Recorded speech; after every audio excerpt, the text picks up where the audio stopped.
Before the video start, please drop a like and subscribe to help the channel grow and to reach our 1,000 subscriber goal. I had a business where I did car washes, and I did that for a little bit, like with my friends. And there wasn't like a rate, but there was a house in Greg's Landing. It was like a rich part of town, and this guy had a brand new Range Rover. Yeah, those are very expensive.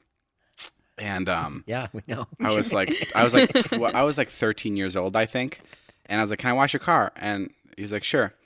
And I thought it would be a smart idea to bring the bristles that you use to wash off dishes. Oh no! Like the made out of like SOS wire pads, Right. Like they're made out of wire. Brillo pad. Yeah, Brillo pad. I'm To gonna wash the rims? Yeah, I was like, I'm gonna bring those, and I'm really gonna scrub this car. Oh no! And dude. I washed the hood of his car with Fuck. the fucking what is it called? The Brillo Brillo. pad. Brillo pad, yeah, and the entire and then the like as I was washing it, it all came off, like all the soap came off, and it revealed completely scratched every single inch of the hood of his Range Rover. fucking Christ. Every inch was scratched. And then his wife came out to like look at it, like after we cleaned off the rest. Like I threw that fucking brush right away. Like I threw it in a bush. Yeah. So I was like, I don't want her to see I use this. So then we cleaned the rest of the car off normally, and then she inspected it. Yeah, no, it was and like thank God that. it was like his wife, who maybe wasn't into the car as much as he was. And she was like, Oh my God. "Okay, great, sounds good, thank you, boys." And I fucking ran, and I never went back to that part of the neighborhood again. Like that was bad. Like I fucking. That's like those moments where you're like a kid and you go back home and you're sitting in your room and you're like, oh my God, the FBI is going to knock on the door any second now. Like I'm fucking fucked. Like I fucked up that car.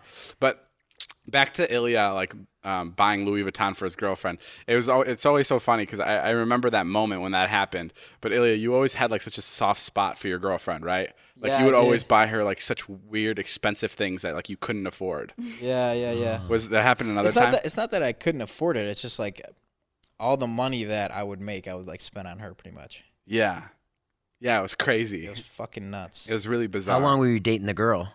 I think I dated her for like 4 years. Yeah, a they were pretty long like time. really long. What happened? She went off to college and like, yeah, she didn't really want a boyfriend.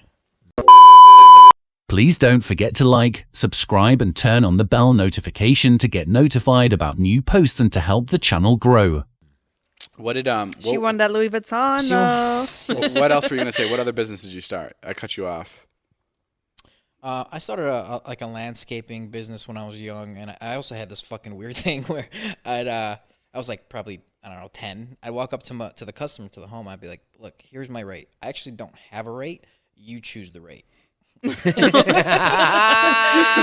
Also, I'm trying to like make myself different somehow. You know what I mean? Right. And people would honestly respect it. They'd be like, you know, they're not gonna fucking lowball me $5. Sure. I mean, kids, like adults love kid like businesses. Yeah. Like even when I drive by like a lemonade stand, like I am so eager to pull Oh, yeah. over and give money to the kid. I love that. Like it's my favorite thing to see. And everything that I did, it just felt like fucking like magnetic. Like the world is saying like you should do business. Like it's really weird. It's so bizarre. So it's like it's literally like the most cliche tale of like businessmen, like of trying different things and failing at everything. Yeah, that's all business. What did you ask my friends? What did you ask our friends the other day about? Like, do you ever wish David bought you a house in L.A.? I thought that was an interesting answer. What happened? Yeah, so I was talking to John, Mike, and Alex, and I was like, you know, I'm really gonna try to do something with David, you know, where we make enough money and like we move you guys out here. And their answer was like, nah, we don't want that. Like we want to earn it. Yeah, that's cool. And I thought that was great. Because they're Fast forward to us moving them out in 2 years. No, but yeah, that is really cool.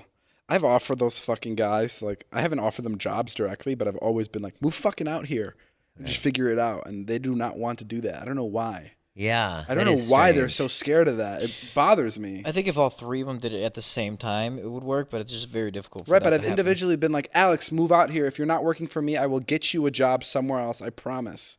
Like it won't be hard to stick them into anywhere, but they just don't want to. They're just like scared of it.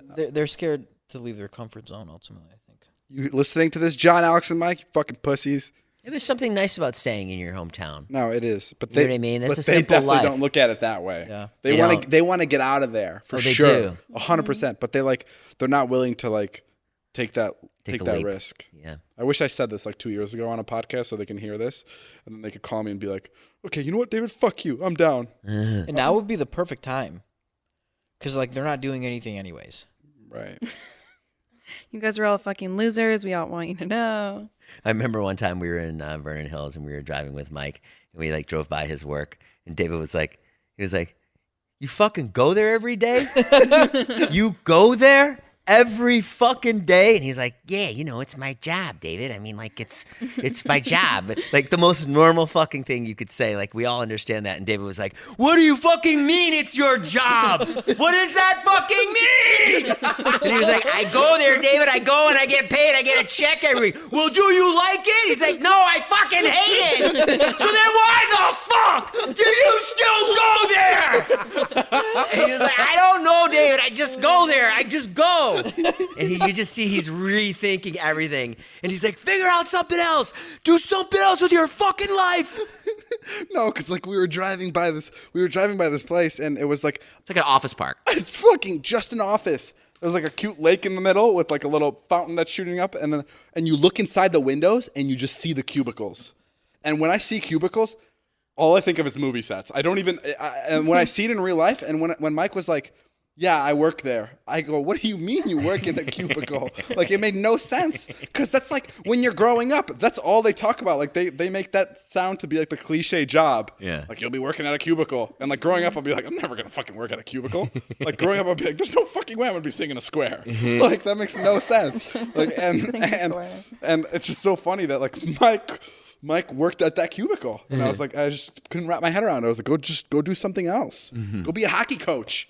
Like go work at the school. Yeah, there's so many ways that. Well, I'm not shitting on him. I was never shitting on him because of the job was like low paid or anything like that. No, because he hated it. Yeah, That was what you were shitting on. He hated it. Yeah. So I was like, just do something you like. Like Right. even if it pays less, just go do something you enjoy. Right. Like fucking, I don't know, start an art class or even just clean hockey equipment so you can be around hockey. But this is actually really good because I feel like probably 80% of your fans or 80% of the people that listen to this podcast, maybe 60, hate their jobs. So how do they change Well, that? a lot of people hate their jobs, yeah. But also you can't take my word for it because I'm so fucking biased. Like there was a level of like luck that came into course. to me finding this job. So like you can't be like, well, David, not everyone's fucking as lucky as you. Yeah. And yeah, I got really lucky and I found the job that I love. But you should always at least take a chance in finding what you want to do. I think it's just so important